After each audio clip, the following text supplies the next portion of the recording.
Today we're going to touch on some poetry that's about the moon, about the stars, about love. So that's why I'm dressed like this today, in case it escapes anybody. Halfway through the video, you're like, why is she dressed like that? All right, let's go.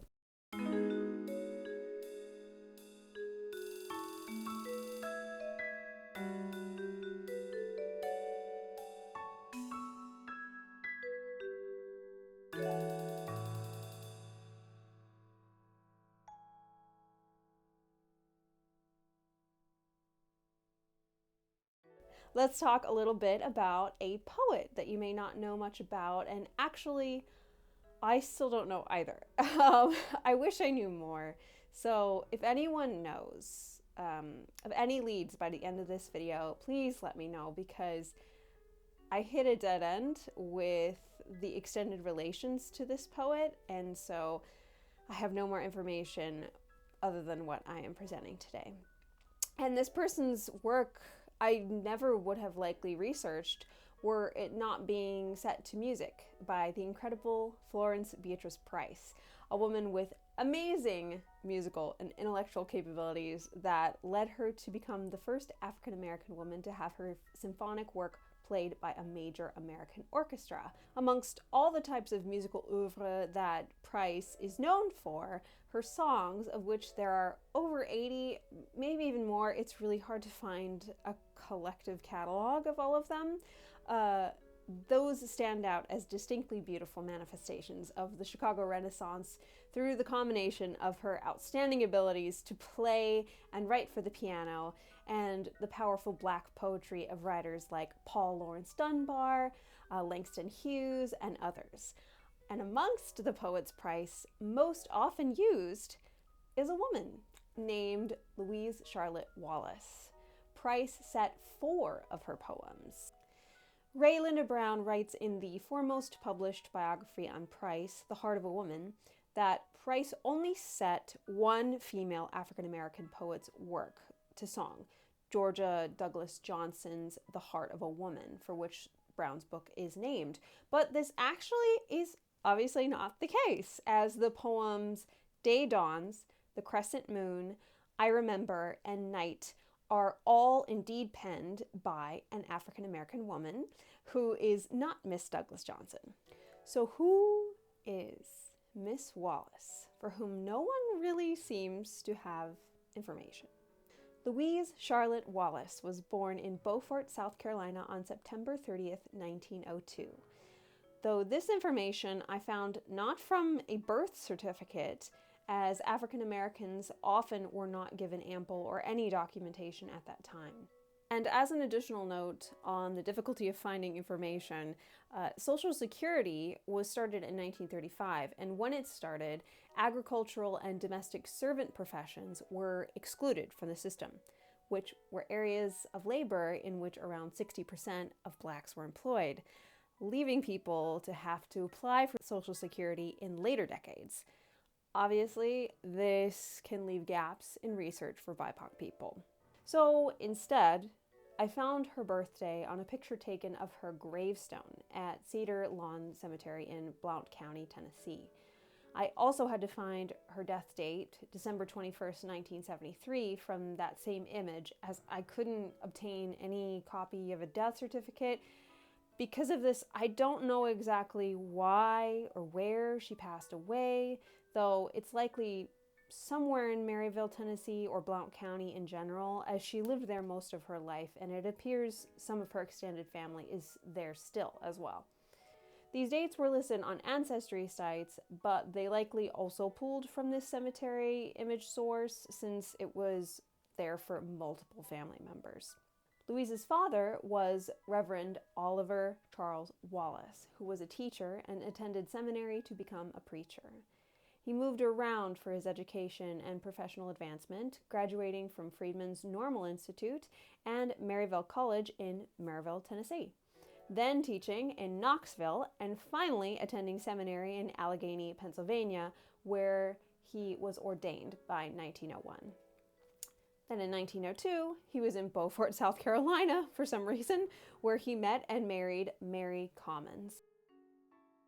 also a teacher who gave birth to Louise not long after.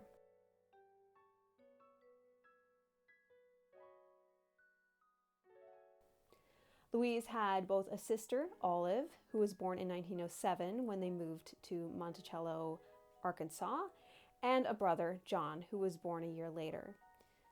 Sadly, the birth of John brought about the death of Mary, and the children were motherless, though not for long. Oliver married Etta M. Cotton Hunter in 1909, who was a widow from Pine Bluff, only a year after Mary's death. By this time, Louise was 7 years old and certainly had developed a core relationship with her mother that her 1- and 2-year-old brother and sister had not yet. I note this because a posthumous biography about Reverend Oliver and his family, likely written by someone close to them, mentions in the section about the stepmother, Etta, quote, Olive, her stepdaughter, who called Etta mother, unquote. It's an interesting inclusion, perhaps indicating that Louise did not call Etta mother, like her sister did. This may indicate a stark difference in familial relations existing between Olive and their stepmother versus that with Louise. It gives me pause and makes me wonder if there weren't some tensions because of some later events, which we'll address. A huge thank you to the librarian who helped me in the middle of winter and snowstorms in January 2025 when I started researching for this to get me these images, which just made me so excited to find out more about Louise when I could finally see her in the flesh as a person and not just a name and a date. And even though there isn't much information, this stage of adolescence isn't typically well documented for many figures in history anyway. But the next major documented event was in 1920 when Louise graduated from Pine Bluff College within the normal school, which awards professional licenses to teach. It's not a bachelor's of education, even though the institution is called a college, and even though today Pine Bluff College is a typical higher education institute. When she graduated, the Daily Graphic in Pine Bluff mentions Louise in the publication under the headline. Quote, commencement at Branch Normal is being held. Senior academic program to be given tonight. Among various musical presentations and orations, it says, Oration, The Labyrinths, Louise Charlotte Wallace. It's unclear whether these orations were written by the speaker or by another author, but as no other author is given, I assume the speeches are original. And Louise is fourth from last, which is not alphabetical, so I don't really know why. Perhaps there was a thematic reason, or maybe the most poignant were saved for last, but that's my own bias on my thoughts of her. There is another Louise Wallace mentioned playing piano solo, and I came across quite a few Louises of the same last name in the papers, which makes it difficult to tell sometimes whether or not the person mentioned is our poet, but it seems Louise C. Wallace made it a point to at least use her middle name in publications and correspondence and not just Louise Wallace. But following her graduation, her father moved to Little Rock, Arkansas, where he became the pastor of First Congregations Church from 1920 to 1927. Likely because she was just 18 and was unmarried, Louise went with her parents. This is the period during which Louise met Florence B. Price, since Price lived in Little Rock until 1928. Louise worked as a teacher at the High School School. High School was a Black-only elementary school at the time. And her position there at the age of 23 is confirmed by an article in the newspaper, the Knoxville News Sentinel, announcing Wallace as the first place winner of their poetry contest on Sunday, June 2nd, 1926. They make a point of describing the process of the judging, which was completely anonymous and therefore based on merit, which is a refreshing gesture during a time when Arkansas was starting to reinforce racial separation after a period of growth for a flourishing upper and middle class Black population. Her profession as a teacher gave her inspiration for her poem, World Schoolroom. I am, the first grade writes, with careful fingers and puckered brow. Why then, I'm alive. And what do I do about that? Why, it's growing mostly, working hard till you let tired fingers drop and rest. I see, the little fingers trail in straggling lines. And what shall I see? Spring and summer, winter and fall, brown leaves drifting down on withered grass, careless people that jostle as they go. I love, and all the little heads go bobbing up and down, and all the little tongues make little whispering sounds. Love? Love is a dappled sunlight about small feet. Love is the wind that tangles in the hair. Love is that strange child who straggles up the lane. It's rather poignant that Wallace finishes the poem with the image of a strange child who is representative of love or a need for love. This may have been how Louise felt herself, based on a letter sent by Florence Price to W.E.B. Du Bois the year prior. I had wondered if this poem was perhaps a catalyst for Wallace and Price meeting, since it is probably her first published work, but a letter from the year prior, 1925, in which Price sent various verses of Wallace's writing to W.E.B. Du Bois makes clear that they had known one another for, quote, several years. It may have even been by musical means that the two women encountered one another, as Price mentions that Louise was, quote, musical. So whatever the case, it is confirmed that they met not long after Louise's family moved to Little Rock, which makes it more understandable that they would stay in touch when the friendship became long distance. September 20th, 1925. Dear Dr. Du Bois, I am sending a few verses selected mainly at random from a book of jottings. They are not mine. They were written by a young woman who had never told anybody she has been writing such things since she was a small child. I have known her several years, and though many regard her as aloof and a bit odd, she bears none of the earmarks of the flapper, I thought her exceptionally fine. Thinking that I sensed something of the artistic in her, one day I asked her if she had ever composed any music. She is musical. Not guilty, she laughed. But I noticed that her lips formed themselves into a thin line, and the look that crept into her eyes made me go further. A story, then? Or poem, perhaps? I persisted. That is how she came to confess and confide in me that she had been scribbling little things practically all her life. I induced her to let me read some of the little things, and I liked them. I wished awfully that something could be done about it. There is no one close to her to encourage her. Her mother is dead, and I can understand why she has never shown any of the things to the other members of the family. They probably would not understand. Worse yet, some of them maybe would laugh at her. She had never been to college. She has been too busy sending all the other brothers and sisters there, though in my opinion all the others put together would not total the ability, fineness of character, and generosity which this self-effacing girl shows. I hope you are not thinking that I am merely a personally interested and enthusiastic but poor judge of the possible makings of a good poet. I am very sincerely yours, Florence B. Price.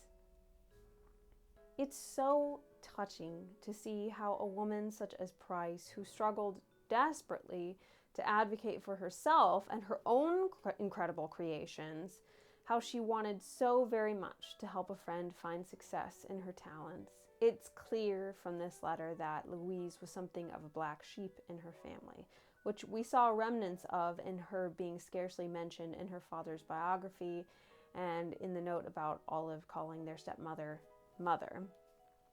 Again, as if this was not the case for all the children. Louise was a bit odd, and I love that about her. What artist isn't a little bit odd? As a result of this correspondence, W.E.B. Du Bois published Wallace's poem, To a Loved One, in the following February issue of his influential Harlem Renaissance magazine, The Crisis.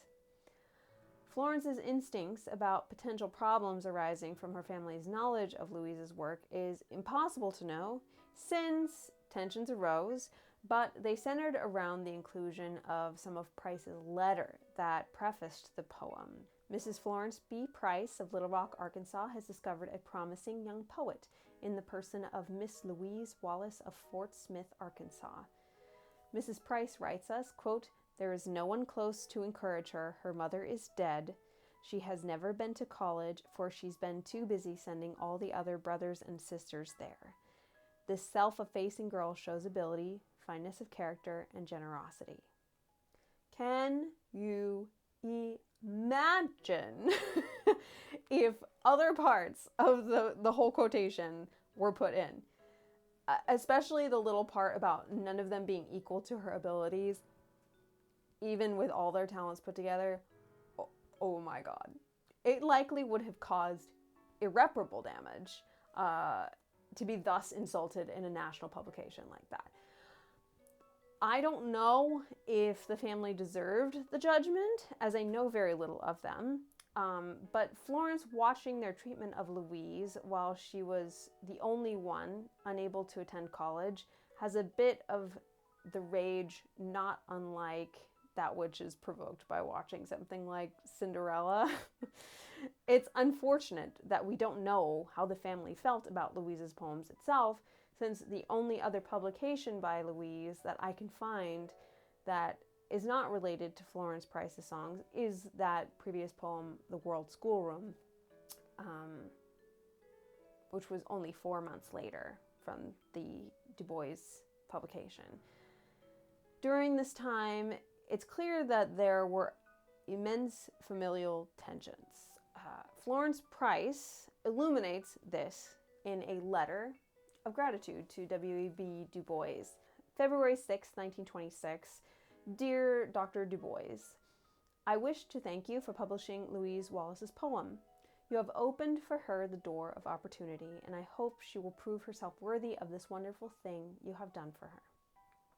It matters not at all to me that a torrent of rage and calumny is being unloosened over my head by the stepmother and father, in view of the girl's unenviable position in the family, as she has from time to time represented it to me.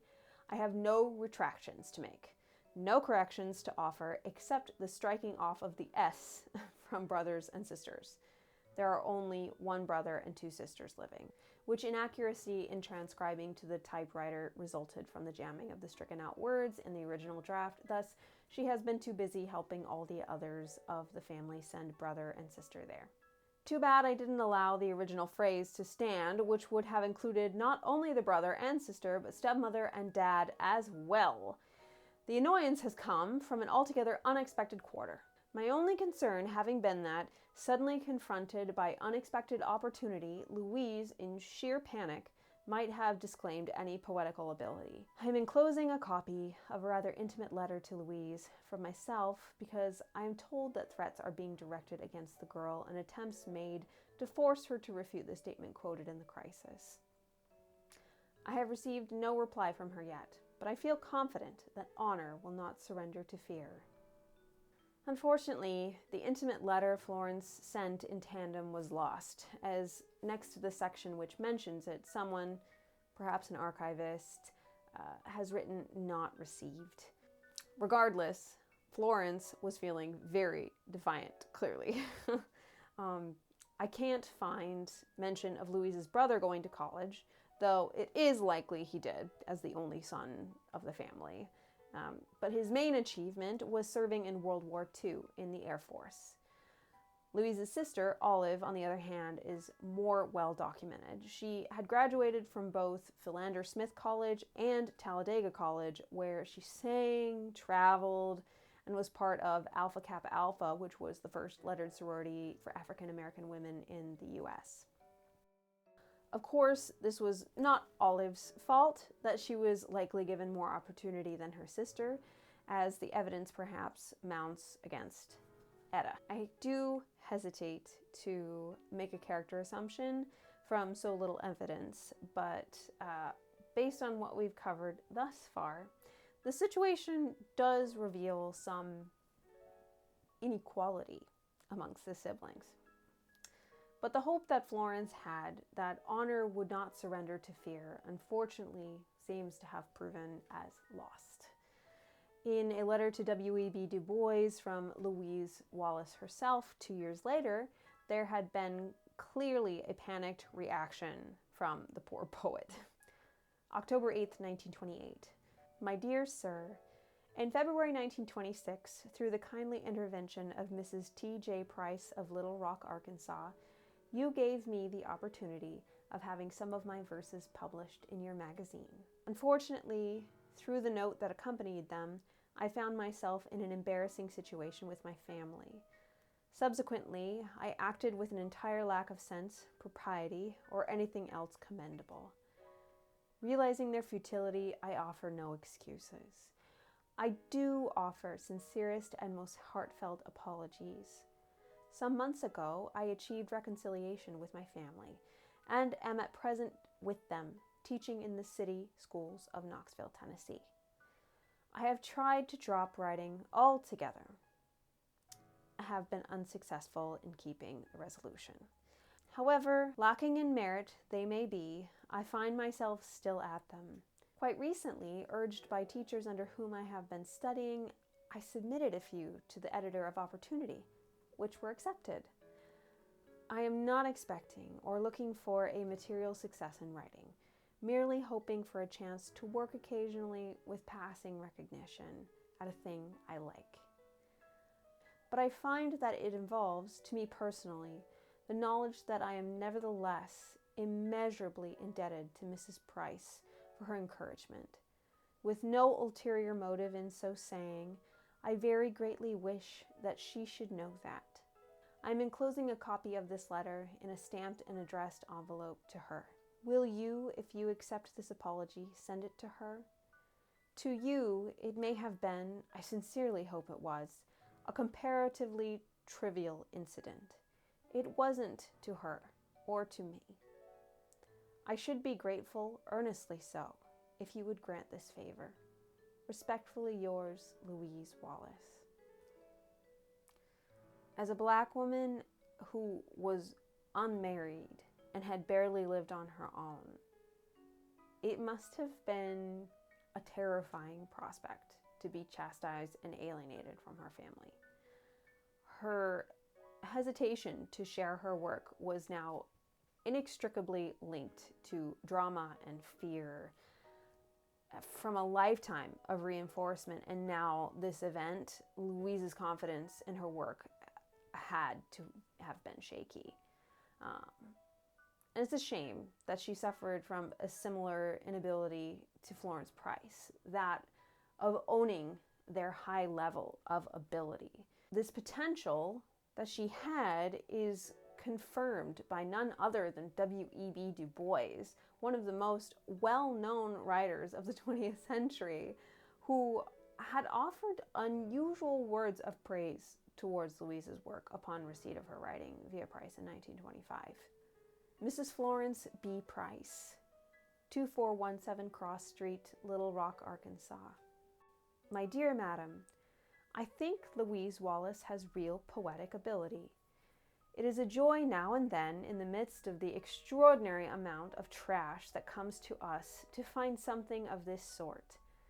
I'm going to publish her poems and see what can be done to obtain help for her. Perhaps you could send me her photograph. I thank you very much for bringing her to our attention. Very sincerely yours, WEBD/PP. Louise's downplaying her passion to, quote, a thing that I like is so recognizable as conceding to pressure from family. to make up for a painful truth being written about them, for which she maybe paid dues for the rest of her life. But fortunately, this didn't stop her from writing, despite the fact that we have no copies of her other work. She mentions her poems being accepted by Opportunity magazine, another African American publication of the time, but unless she wrote under a pseudonym, I was unable to find her submission amongst the published issues. I find it unlikely that she used a pseudonym, since she had included her identity not long after the crisis incident in the newspaper competition, and we obviously know her as the poet for 4 of Florence Price's art songs. She wanted recognition for her talents, as she should. The year after the final letter was sent to W.E.B. Du Bois in 1930, the census indicates that Louise was living in her parents' household in Alcoa, Tennessee, as she had mentioned.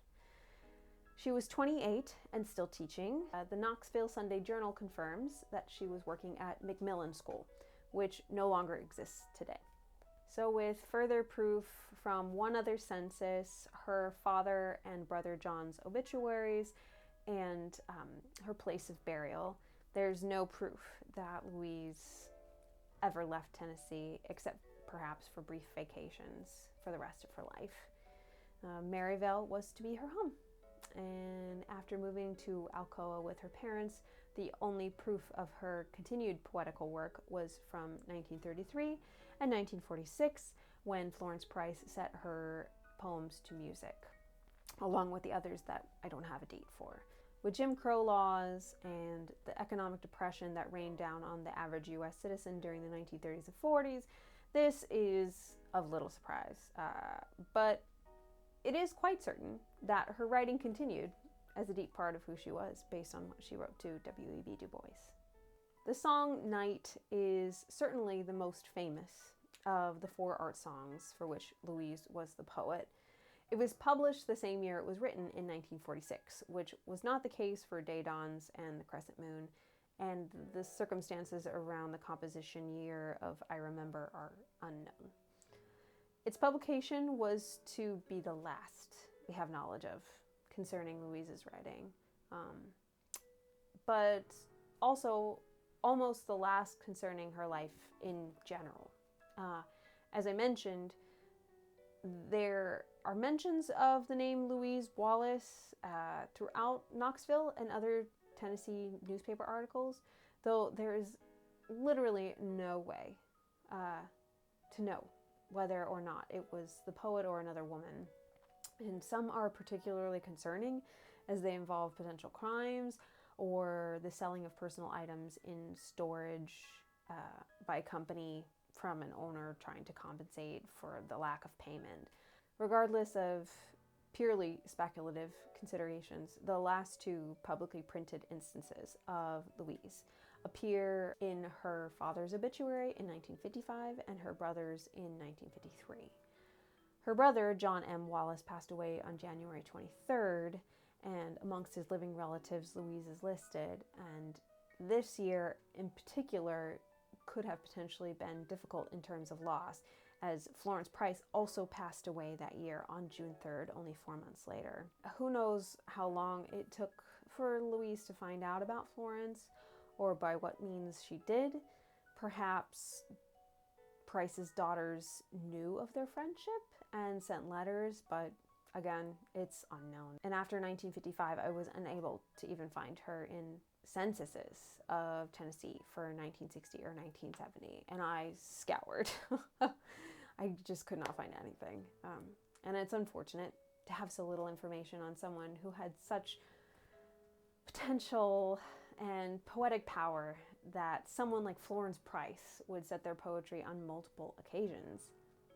Price appeared to have genuine interest and sympathy for Wallace, and it could be partly because Price knew the heartbreak and challenges of losing a mother, not to death in Price's case, but abandonment under the pressure of internalized racism, because Price's mother, Florence Irene Smith, had purposefully severed contact with Florence and all the African American side of the family after the death of her husband because she could pass as white. There's no documentation on how Florence Price felt about being abandoned by her mother so suddenly, but in the wake of losing her father, it could have been no less than absolutely devastating for her. It can also be assumed that Price really did enjoy Wallace's poetry and didn't just feel sorry for her. Louise fell into a neo-romantic style, which was often taken by writers of the Harlem and Chicago Renaissances who fell under the genteel movement and which Price often set. America still lived in the shadow of this towering European romantic, especially German, tradition, leading to this style's continued influence on many spheres of art in the early 20th century, though many Renaissance writers only incorporated aspects of the style, blending dialect, vernacular, and popular references and forms like jazz. And Price is an example of a Black Renaissance composer in this way. Her traditional 19th century leanings from being brought up on loving German lied and then studying in a very Western European music setting added this lush romantic component to her compositions, which elevated them to Chicago Renaissance levels with her inclusion of African American musical traditions like the Juba dance and spirituals.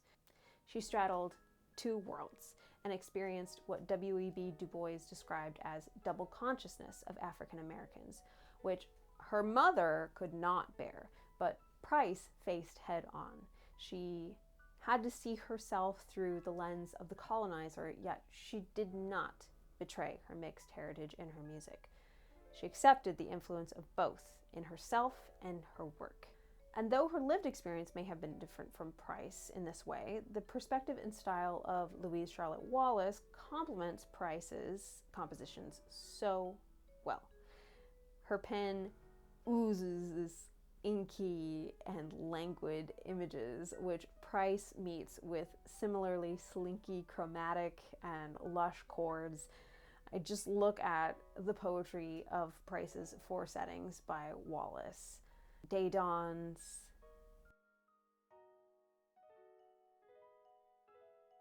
the crescent moon, I remember, and night.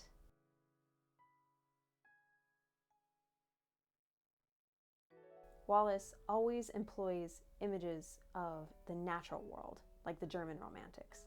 But instead of those phenomena symbolizing emotion or the psychological or spiritual environment of the human subjects, the nature portrayed is aspects of or the person themselves. In a time of great industrial growth and commercialization, people are painted with the trappings of nature instead, highlighting the organic essence and truthful simplicity.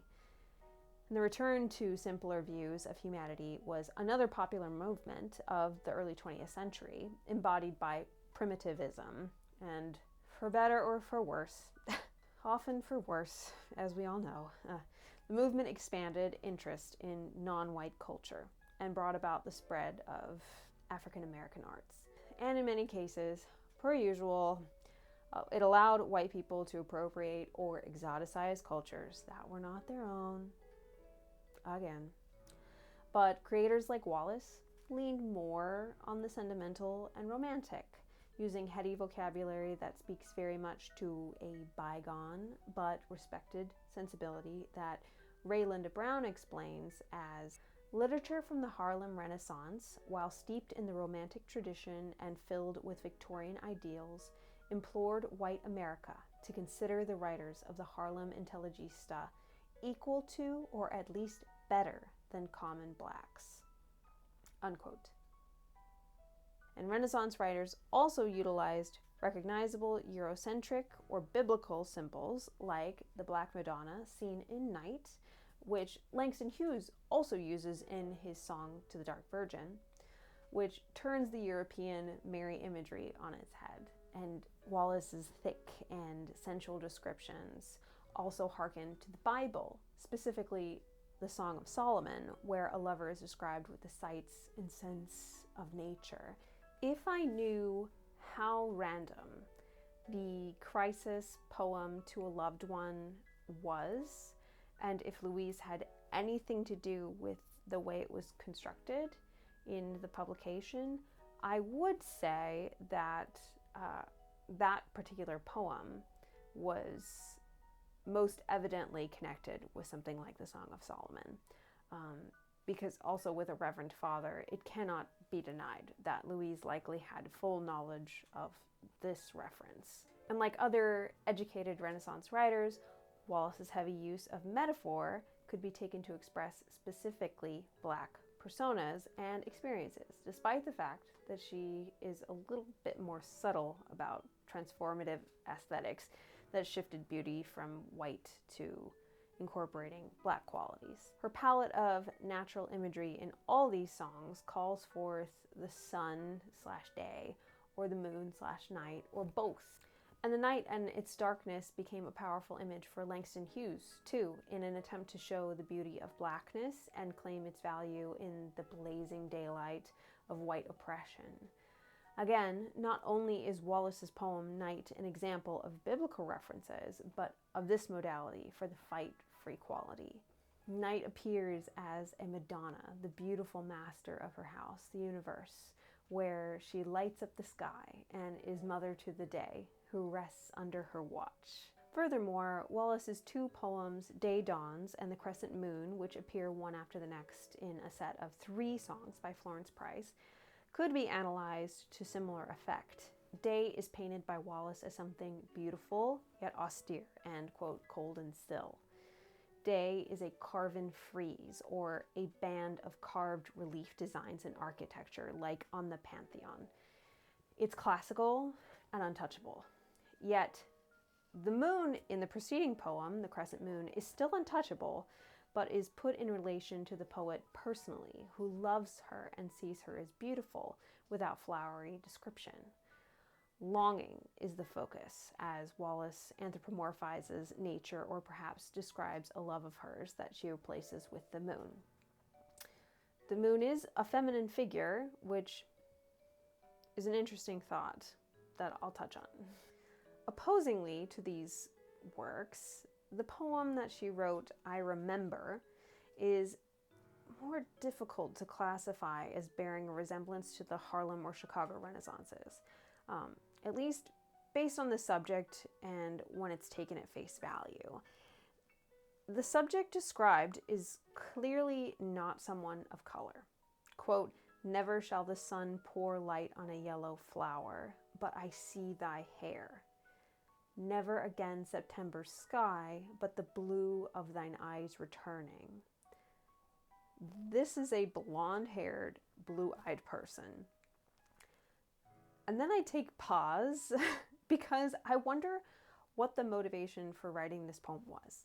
It's not to say that people from different ethnic heritages can't write about the beauty of one another, though it was less common in the US at the time. They absolutely could.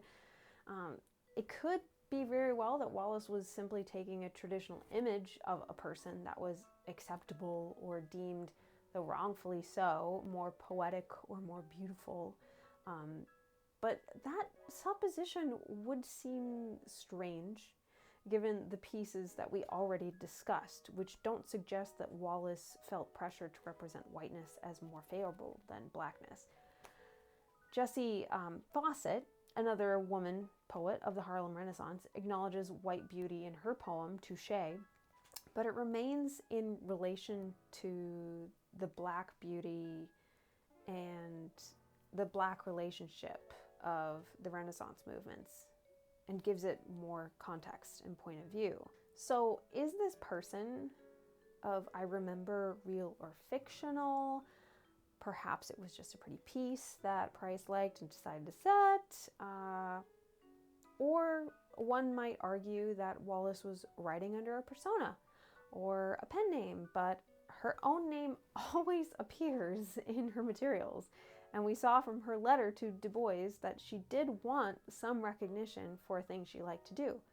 The descriptions of the person seem more feminine than masculine, but to modern standards, because her style lends itself to flowery descriptions of both men and women. I do wonder, however, with this ambiguity that I can't personally resolve and the sort of feminine adoration of the crescent moon, how random the collection of stanzas and verses of To a Loved One in the Crisis are.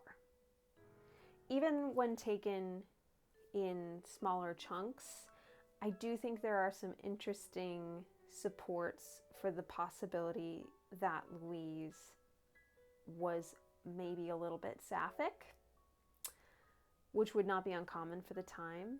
So I'd like to look at that a little bit more and analyze these poems, look at their context, their preceding examples, contemporary examples of why Louise Charlotte Wallace may have been bisexual or lesbian. And again, this is all speculation. There's no way to truly prove this unless there is more information found on her. And I don't wish to impart any identity on somebody living or dead. So this is just a little look into her poetry that may indicate a part of who she was, since we don't know very much. Looking at the crescent moon again. As already noted, the poem sets the speaker as in love with the moon, a symbol which is ubiquitous in literature and spirituality as feminine energy. And contemporaries of Wallace employed this feminine cosmology symbolism, like Langston Hughes, on numerous occasions, like in March Moon. The moon is naked, the wind has undressed the moon, the wind has blown all the cloud garments off the body of the moon, and now she's naked, stark naked. Or in his The New Moon, there's a new moon, young moon, riding the hills tonight. There's a sprightly young moon exploring the clouds. There's a half-shy young moon veiling her face like a virgin, waiting for her lover. These poems don't approach the female moon figure from a place of worship, exaltation, or even camaraderie.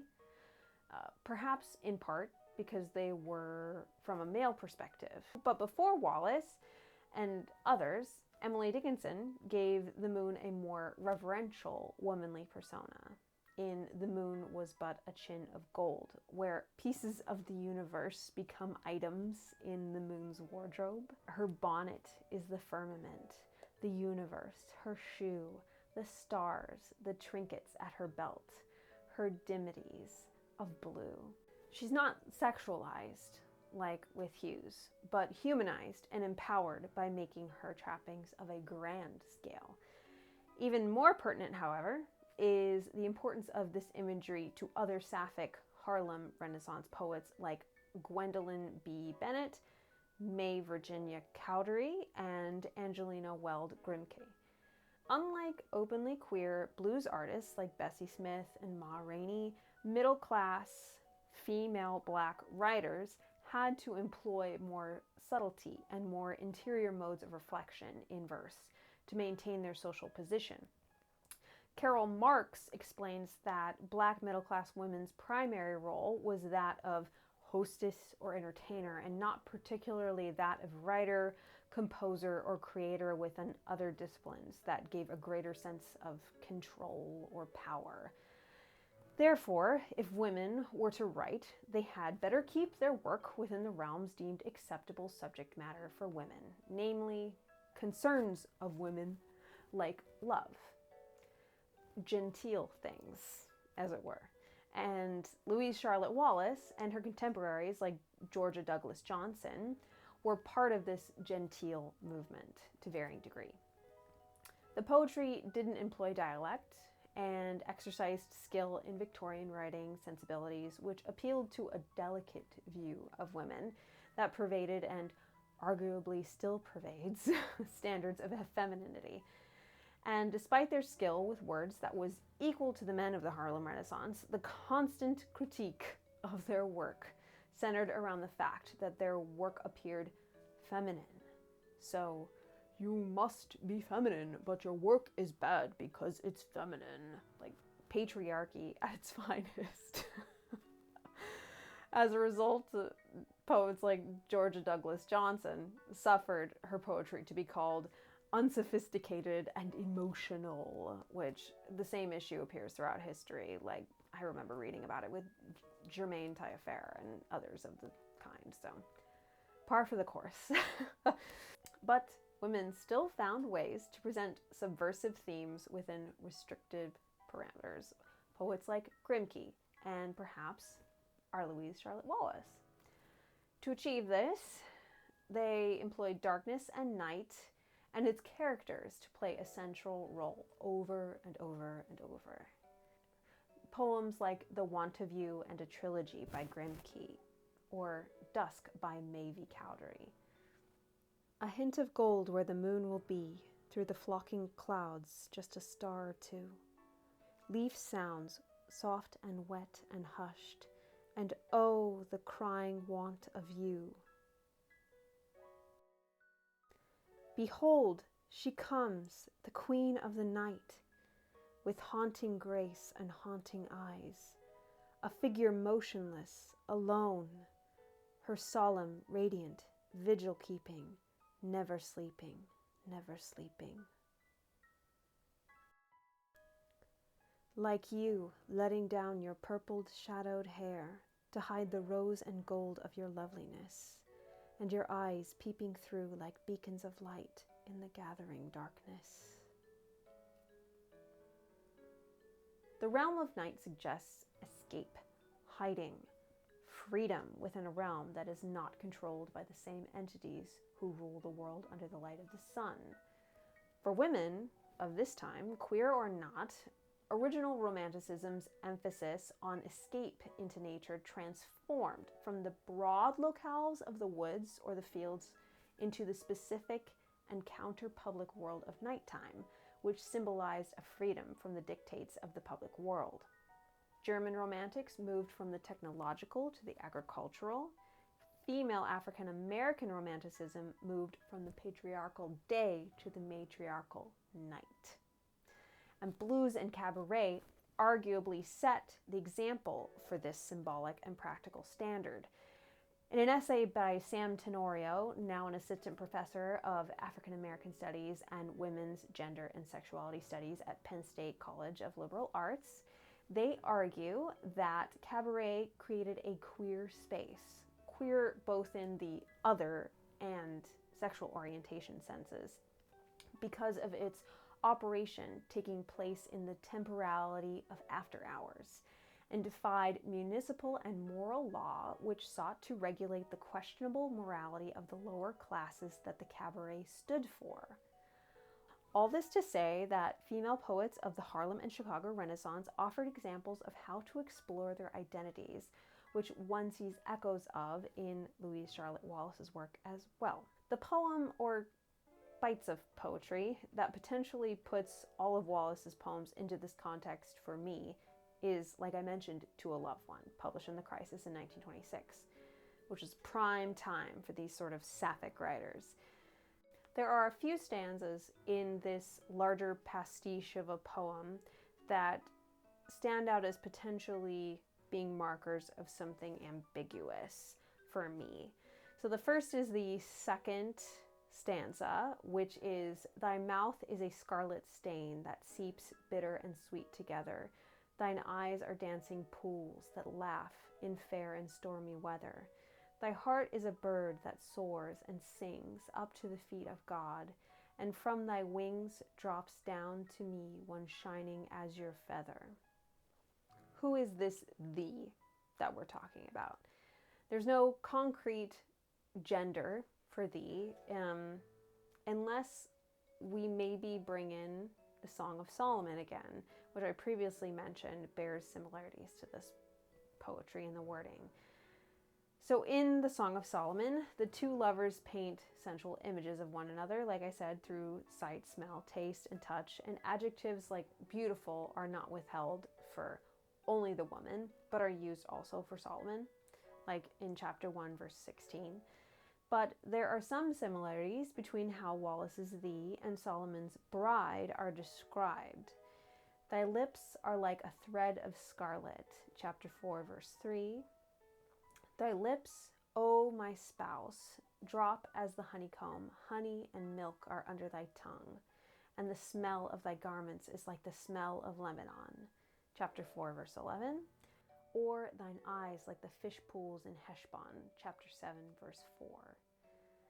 Song of Solomon could have nothing to do with this piece, but Louise was a reverend's daughter, so it could have been a reference point for her, especially considering how similar the language is with the thee and all that.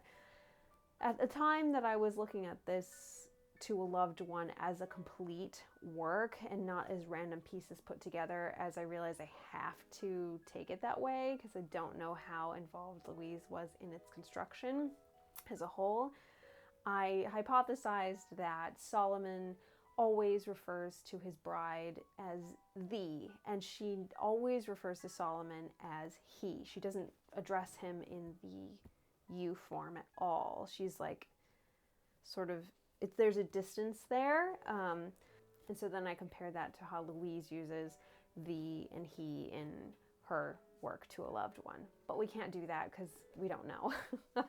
And even if Song of Solomon was not an inspiration for Wallace, the fourth stanza offers a prospect of a more definitive judgment on the subject's gender.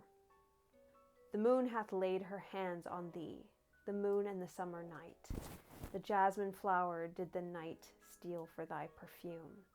The passion flower did she crush to paint thy sleeping mouth. And for thy hair she took her veil, and the lovely moon looked deep, deep into thine eyes. But an elfin breeze passed by and snared a singing bird from the trees, and forever it beats its imprisoned wings against the bars of thy heart. And we again encounter the moon and nighttime. And this potentially gives us some clarity as to who this person is, that they might be a woman based on what we've already discussed. And regardless of who Louise is talking about, there is a repeated theme of unrequited love, or love that is painful. Like in the third stanza, when she says that the person's heart is capricious and whose strains are notes of pain to her or to the speaker. And by the end of the poem, the love is shown to be obviously hopeless, and it's just a dream. I love thee, and straightway my heart is turned to a lovely thing. A dusky garden where at eve the scent of jasmine clings. I want thee, and my thoughts are swallows homing on the wing. I have thee in my arms. That heart of mine, those thoughts are a mockingbird that sings. We again return to a darkening garden, which can be representative of secrets, of freedoms not allowed, as we discussed before. And unlike the sound of the turtle dove, which we hear in the Song of Solomon, chapter 2, verse 12, that is a symbol of partnership and love, the poet of To a Loved One only hears a mockingbird, reminding them that their hopes for love are not reciprocated, and at worst, they're laughed at or mocked. There's really no true way to know. The only thing we have are context clues supporting the argument potentially within her different poetry, and the fact that she remained unmarried her entire life, which I do find to be strange at the time. She may have been odd, but oddness certainly does not preclude someone from marriage, and Florence Price saw her as pleasant enough to remain friends for years and believed she deserved to achieve recognition. So it's difficult to know. And I welcome theories and critiques on my own theory. But regardless of any ambiguity I may struggle with, there's certainly no ambiguity in the skill and value of Louise's work. Her poetry always has a sense of melancholy or this lugubriousness about the metaphors and images chosen that is unique and beautiful, and though she nor her family left much trace of her life, her poetry has brought a piece of her into the future that exceeds perhaps the influence of all her family. And it's truly incredible how those who are great cannot truly be hidden forever. So thanks for learning a little bit about Louise, who I've had on my mind for over a year now and have really cherished getting to know her. And I wish I knew more, but I'm very grateful for the snippets that I do have, because it's more than what I could find from the normal sources online. I had to work for it. So if anyone has any other leads as to how I could get more information about Louise Charlotte Wallace, get in touch with me. And if not, I hope you enjoyed getting to know her as much as I did.